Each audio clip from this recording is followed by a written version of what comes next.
Assalamualaikum warahmatullahi wabarakatuh. Bismillahirrahmanirrahim. Alhamdulillahirabbil alamin. La ilaha illallah wahdahu la syarikalah. Lahul mulku wa lahul hamdu wa huwa ala kulli syai'in qadir. Asyhadu an la ilaha illallah wa asyhadu anna Muhammadan abduhu wa rasuluh. Alhamdulillah, puji syukur pagi ini dipertemukan. Berapa minggu kita nggak ketemu? Anda bilang 2 minggu, tapi hati saya mengatakan 2 bulan. Dengar ya, menit yang kita lalui, jam yang kita arungi secara matematik sama, tapi rasa yang melewati itu yang membedakan lama atau tidaknya.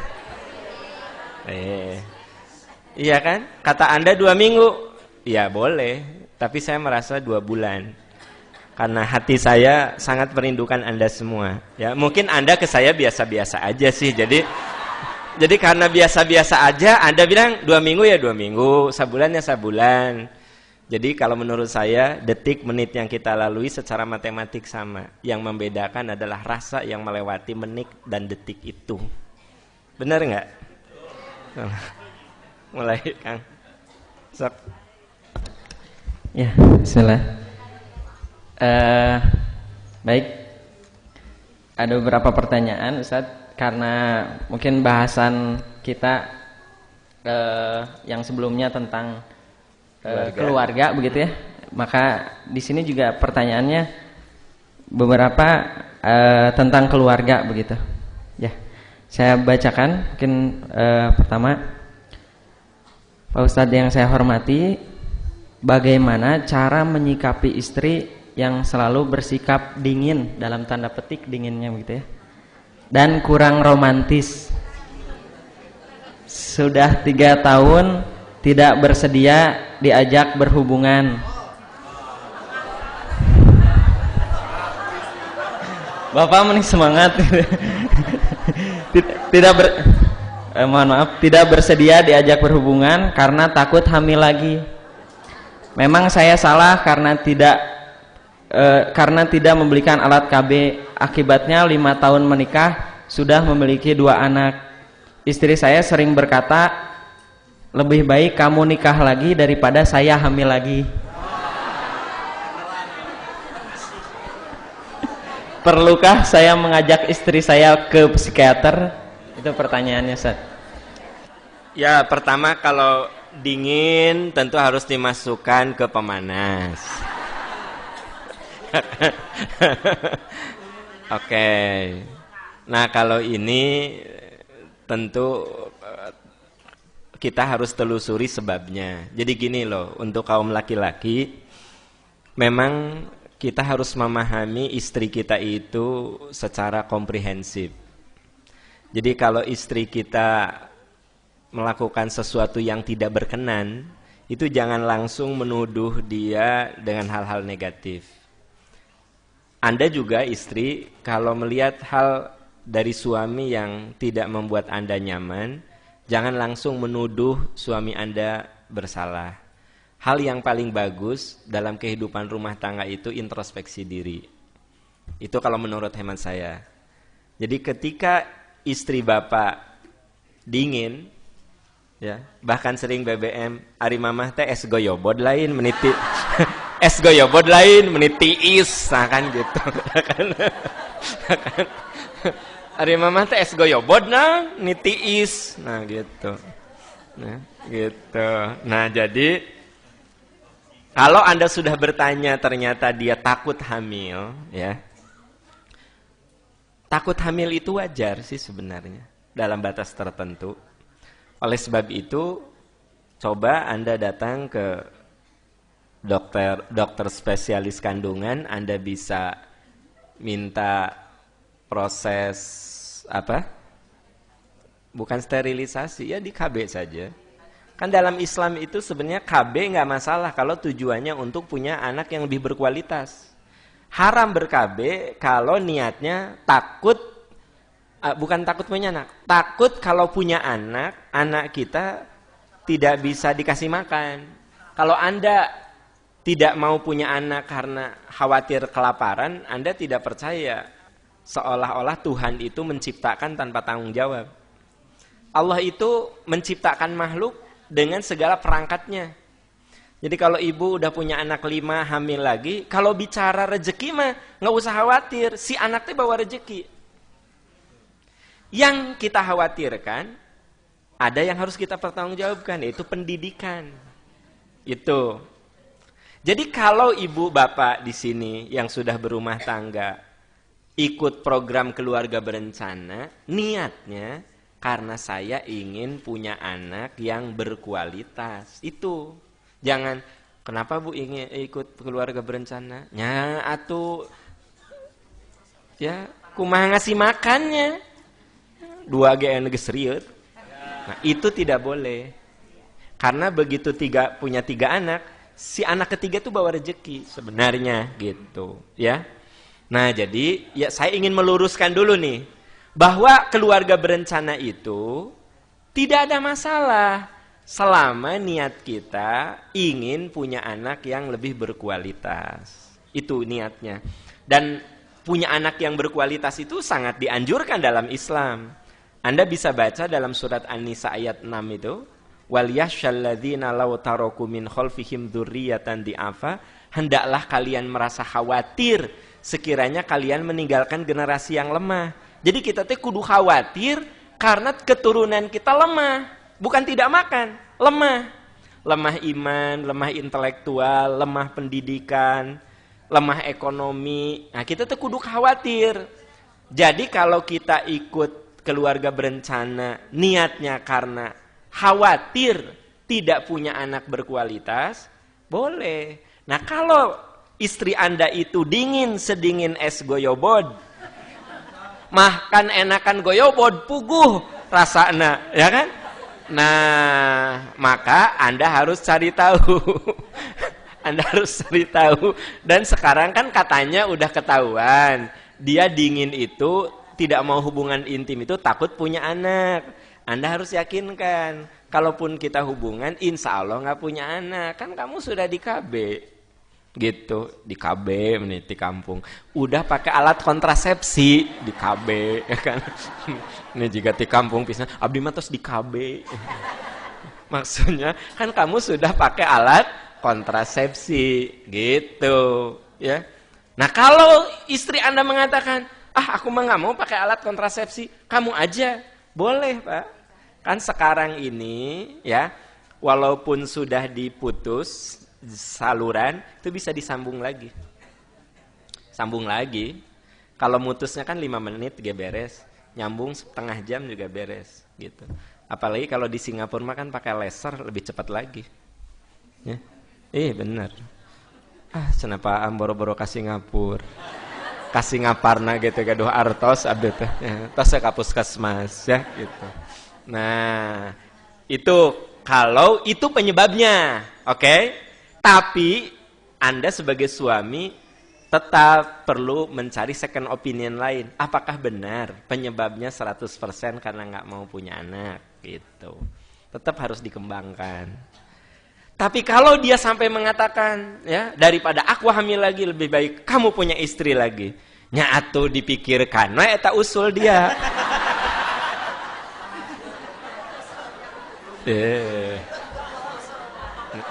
Ari saya mah jawab teh bertahap.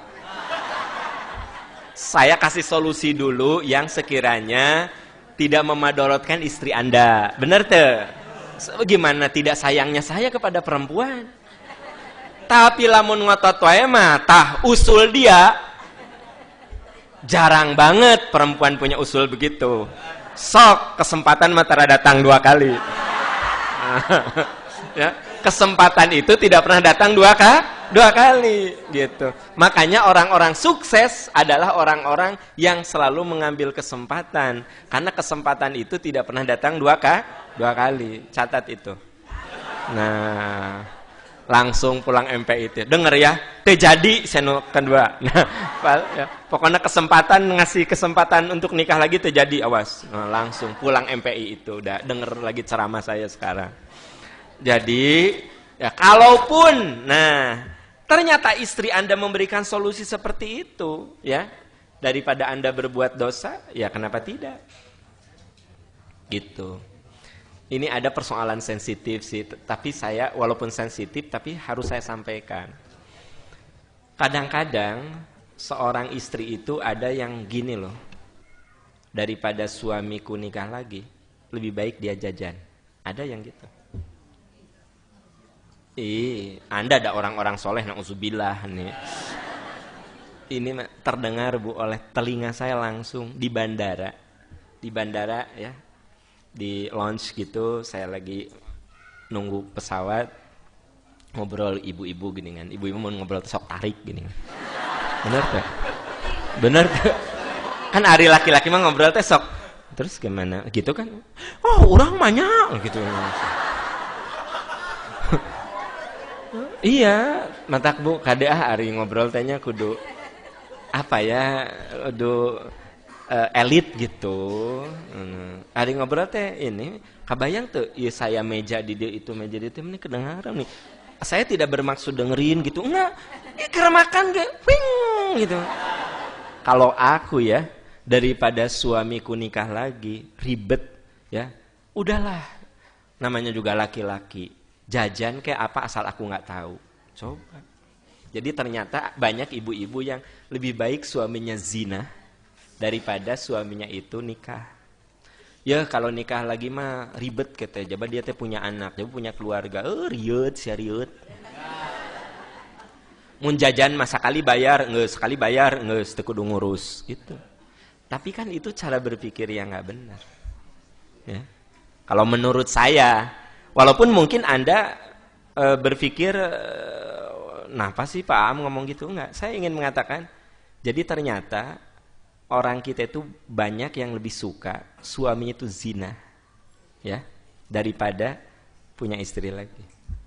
Itu, ya, kata ibu-ibu teh, zina entong istri di entong. Nah, ya, emang saya tahu, ya, ya, zina haram, punya istri lagi entong. Abdi we abdi. Gitu. Neng kurang naon. Nah, kan gitu. Gitu. Ada seorang artis ngomong gini, ya. Saya ada setujunya, ada gimananya gitu. Saya nggak apa-apa dinistakan orang lain. Saya nikah siri. Ya. Saya janda, dia bujangan, nikah siri dengan saya. Saya nggak punya surat nikah, tapi saya sudah dinikahkan oleh orang tua saya. Terserah orang-orang mau ngomong apa, saya di hadapan Allah tuh halal. Ayah artisnya ngomong gitu. Kadang artis sesok lebih benar daripada kiai ngomong nanti.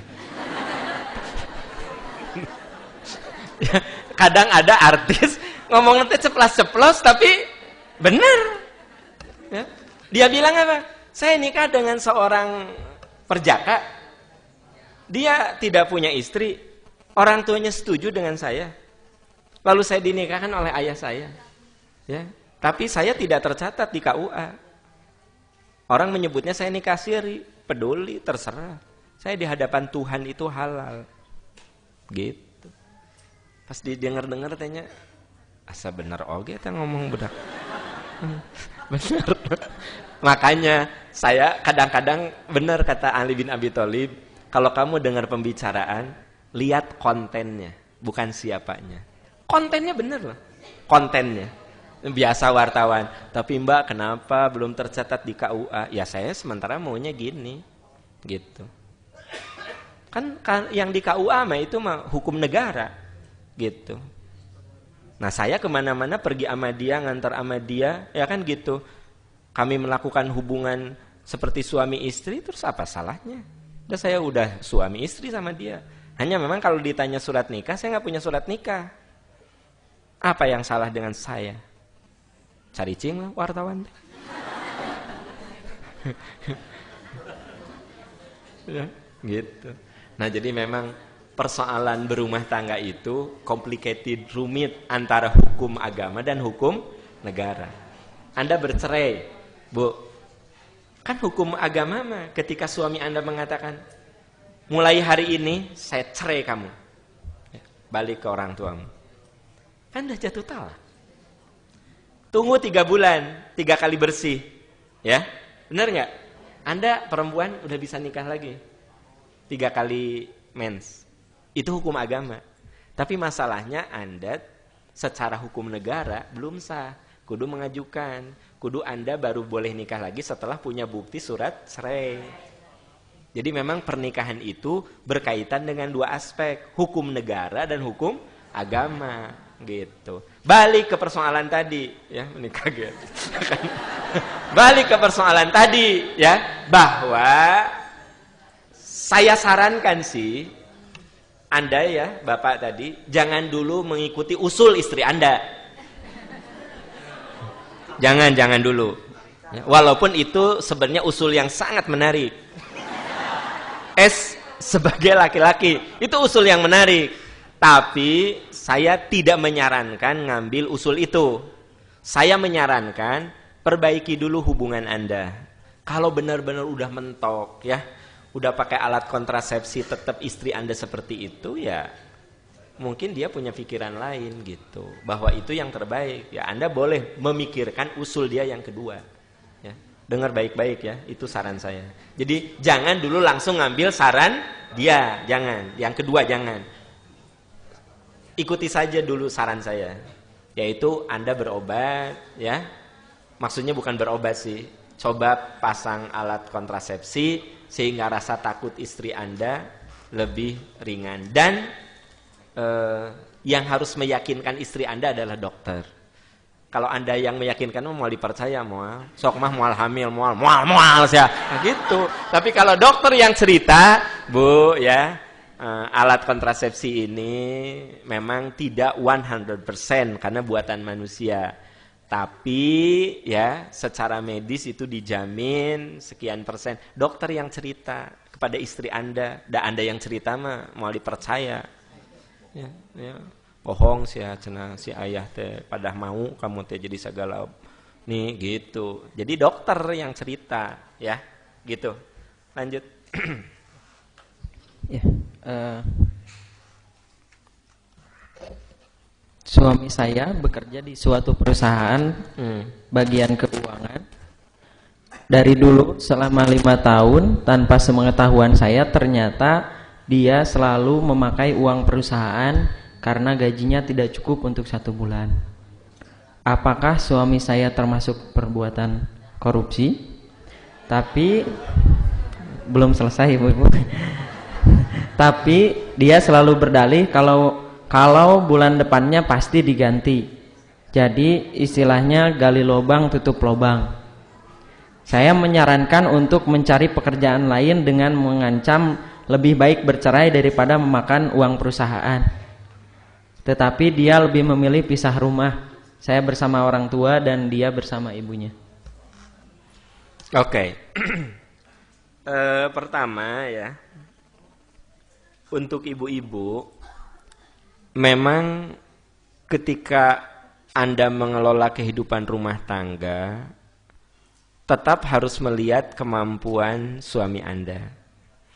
Tidak salah kalau menurut saya suami bercerita apa adanya penghasilan itu supaya istri bisa memanagenya. Bu, sebenarnya saya sebagai laki-laki sering terima curhatan laki-laki, Bu. Jadi banyak loh suami yang dia itu ingin memenuhi segala kebutuhan istrinya, dia berjuang abis-abisan, tapi kadang istrinya selalu mengatakan nggak cukup, ya. Nah ini kasihan ke suami ibu. Jadi maksud saya adalah, memang sih kalau bicara nggak cukup teh, ada penghasilan berapapun nggak akan cukup sebenarnya. Iya. Penghasilan 1 juta teh cukup, 1,5 juta teh cukup, 2 juta teh cukup. Tahu nggak? Nanti kalau udah 25 juta juga mau cukup. Gitu. Nah masalahnya bukan cukup nggak cukup, tapi bagaimana yang ada itu di-manage dengan sebaik-baiknya. Kalaupun benar-benar mentok tidak bisa di-manage ya, kita jelaskan pada suami, ya mirip seperti di perusahaan, ayah untuk sekolah anak segini-segini ku mama teh udah dikurangi gini, gimana ya cari solusinya, gitu. Mendingan terbuka gitu daripada ayah kurang, ayahku. Nah sih kurang di. Boleh jadi suami Anda nggak tahu bahwa sabun colek juga sekarang mah sabun colek. Masih ayah hari gini sabun colek? Oh ayah. Saya pikir zaman baheula waktu saya SD tahun 73. Ya waktu SD teh mas ampang meserkeun sabun colek. Lumpat ya sabun colek. Tahun 72 teh SD kelas 1. Lagi lucu-lucunya jadi. Tahun 72 teh SD kelas 1, inget ya. Gitu, meser sabun colek. Tempat nanti warna biru. Ada tulisan di luar teh B29. Kan gitu. Mun sabun ibak cenah sok meser sabun Look. Lumpat aku teh ka warung. Meser sabun Look. Nah. Pas pulang teh, mak hayang 7 up. 7 up 7 up nih. Nih pura-pura enggak tahu apa 7 up. 7 up. 7 up. Tapi engke mama hayang meser Fanta. Nah. Ya, karena atuh bu nostalgia ya. Salamun ek Ramadan cenah meser Orson. Oh mohon Orson gitu. Oke, Bu. Saya teh kadang-kadang senang suka nginget-nginget gitu teh ya. Ya kabayang we atuh. Bu, saya teh mau ngomong apa sih?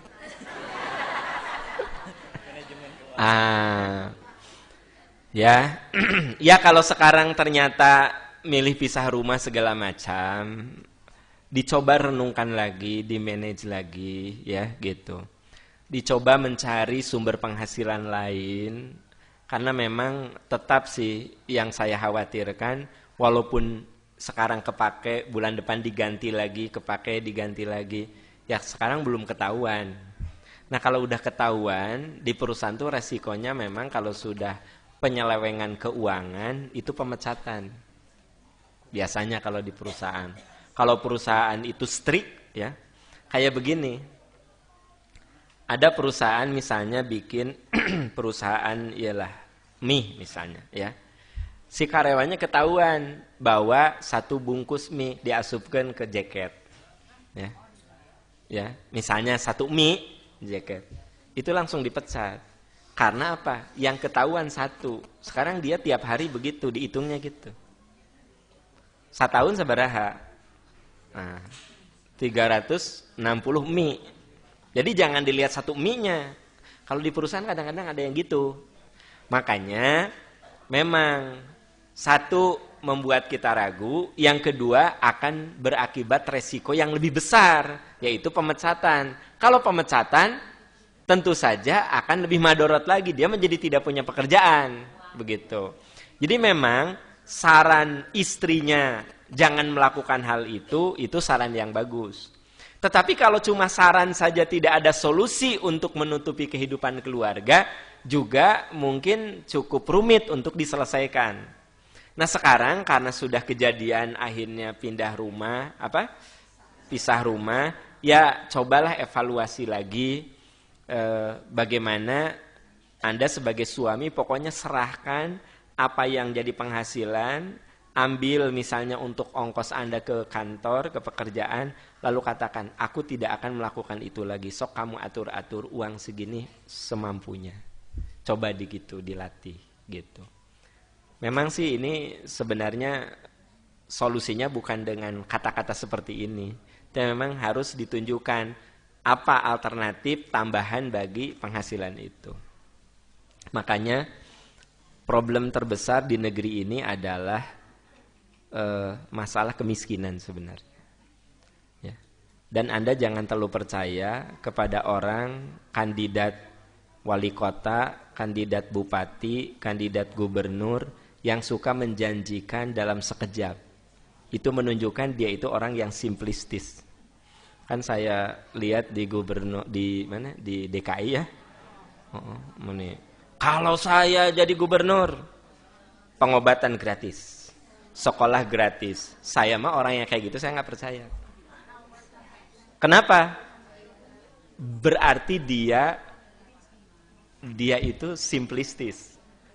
Apa? Nanti kalau saya jadi gubernur nggak akan ada lagi kemacetan. Omong kosong. Emang dengan 5 tahun kemacetan di Jakarta bisa diselesaikan? Menurut para ahli itu kalau benar-benar konstan dengan sebuah rencana yang bagus 20 tahun itu. Bikin kereta bawah tanah, bikin apa baru. Iya, saya jadi gubernur 5 tahun kemacetan selesai. Tipu loh. Kan gitu. Ya. Omong kosong. Jadi kalau dengar gitu teh suka memang jadi emosi. Paruh mana tipi. Kenapa? Karena orang tuh mungkin kalau rakyat kecil bisa dibohongi. Tapi kan orang-orang yang berilmu mah, masa sih gitu? Persoalan segitu rumitnya, masa oleh dia bisa selesai seperti itu? Tipu itu. Jadi justru orang yang harus Anda pilih itu orang yang realistis. Oke, kemacetan di Jakarta ini sangat rumit. Saya akan mencoba membuat beberapa tahap. Semoga gubernur berikutnya bisa melanjutkan tahapan yang saya buat. Tahapannya adalah begini. Dan selama 5 tahun saya menjabat gubernur, belum tentu ini selesai. Tapi percayalah, ini tahap awal untuk dilanjutkan oleh gubernur berikut. Saya akan pilih orang kayak gitu. Saya nggak berminat jadi gubernur, Pak Am gimana sih? Pak Am wae. Saya mah nggak berminat, gitu. Ya, mun saya jadi gubernur, kumaha MPI, nah eta masalahnya teh. Begitu masalahnya, gitu. Jadi kadang-kadang orang tuh suka ngagampangkeun, harusnya jelas bahwa tahapan ini. Nah, sekarang pendidikan di Jawa Barat misalnya, nggak mungkin lah bisa selesai dalam waktu 5 tahun. Tapi kita bisa membuat sebuah perencanaan besar yang dimulai dari mana. Kita katakan selama saya 5 tahun jadi gubernur, maka paling tidak tahap inilah yang akan saya capai. Nanti gubernur berikut melanjutkan ke tahap. Maka dalam waktu 20 tahun Jawa Barat akan menjadi begini. Nah, itu berarti dia matang berpikir. Selesai semuanya, mengkosong. Bisa lah gitu. Nanti kalau saya jadi wali kota akan saya bikin jalan-jalan layang, jalan layang ini barolong gitu. Bener. Kalau saya jadi wali kota, Bandung tidak akan macet lagi. Nanti saya akan bikin lingkar utara, lingkar selatan, kemudian tengah. Ngomong lingkar tuh jalan ayeuna heula, bener kan barolong gitu, ya kan gitu. Di kita mah bukan pakai aspal, pakai lem. Bener nggak?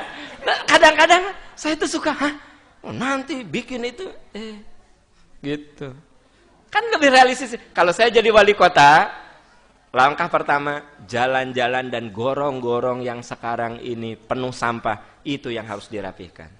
Gorong-gorong, karena begitu hujan, drainase di Bantu sangat jelek. Saya akan perbaiki drainase, kemudian jalan. Nggak usah ngomong jalan layang segala macam. Gitu kan, no ayeuna heula duitnya di mana gitu. Nah, kadang-kadang gitu loh, Bu. Ya, kenapa saya jadi ngomong gitu? Nah sih. Kenapa sih? Ya, jadi problem kehidupan rumah tangga sekarang salah satunya adalah ekonomi. Saya setuju itu. Saya tahu ada suami istri yang tidak mau pisah, tapi karena faktor ekonomi yang membuat mereka harus berpisah. Dan itu sangat menyedihkan, sangat tragis. Ya, siapapun yang memimpin negeri ini, hal seperti itu akan dimintai pertanggunganjawab sebenarnya. Karena Umar bin Khattab mengatakan ketika diangkat jadi khalifah, demi Allah, sekiranya ada seekor unta yang terjerembab di jalan berlubang, Umar ditanya di akhirat nanti oleh Allah.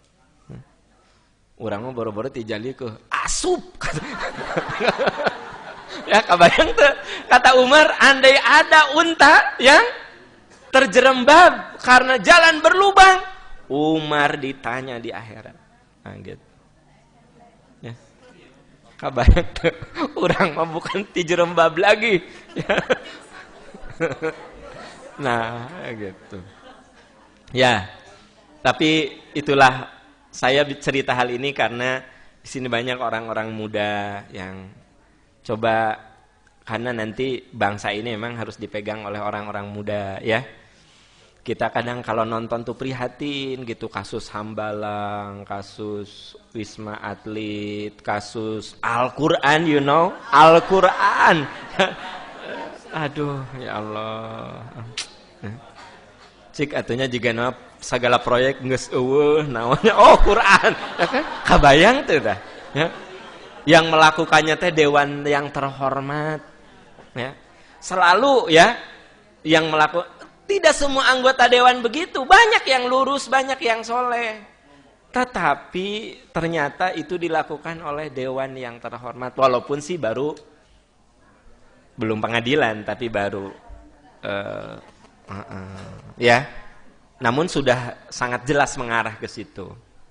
Sayang, yang Anda dengar di berita itu yang terungkap. Tahu nggak?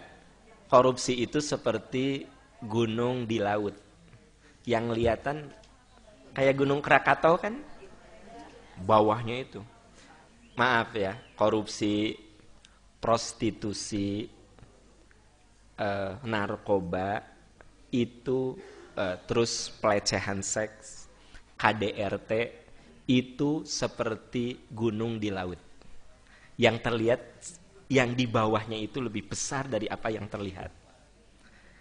Gini, prostitusi, ya, prostitusi itu seperti korupsi, itu seperti KDRT, itu seperti narkoba. Jadi ketika ditemukan, yang membuat kita tercengang, Anda tahu aslinya lebih membuat kita tercengang lagi. Kalau disinyalir bahwa sekarang ini anak-anak remaja sudah banyak yang melakukan hubungan intim, ya, anak SMP udah banyak yang melakukan hubungan intim, ditemukan misalkan 100 kasus, Anda tahu aslinya dikalikan bisa 3-4 kali itu, karena dia seperti gunung di laut, ya, berarti yang di bawah permukaan air itu lebih besar. Narkoba yang ditemukan seperti itu, Anda tahu sebenarnya aslinya, ya, itu tuh yang ditemukan, yang terdeteksi. Korupsi yang sekarang Anda dengar di TV dan lain sebagainya, itu yang terlihat, yang terpotret. Aslinya lebih dahsyat dari itu. Jadi PR di negeri ini luar biasa besarnya. Luar biasa besarnya. KDRT, Anda misalnya melihat ya cerita apa, berita tentang KDRT ini. Anda tahu aslinya akan lebih besar dari berita itu sendiri. Jadi apa? KDRT, prostitusi, narkoba, korupsi, ya, itu hal yang terlihat hanya sebagian kecil sebenarnya. Dia seperti gunung di laut, ya. Katanya Krakatau itu kan di laut mah kecil ya, bawah. Dah saya mah belum melihat Krakatau asli nanti. Udah lihat? Oh sama tuh kalau gitu. sama itu. Ya, sering dengar anak Krakatau gitu kan, katanya yang bawahnya kan lebih besar kan, dari munculnya masih kelihatan itu. Yang munculnya gede gitu, bawahnya tuh lebih dahsyat lagi, itu anak Krakatau tuh. Nantilah kita jamaah MPI orang piknik kan itu. Ya, kita break dulu rekan-rekan sekalian.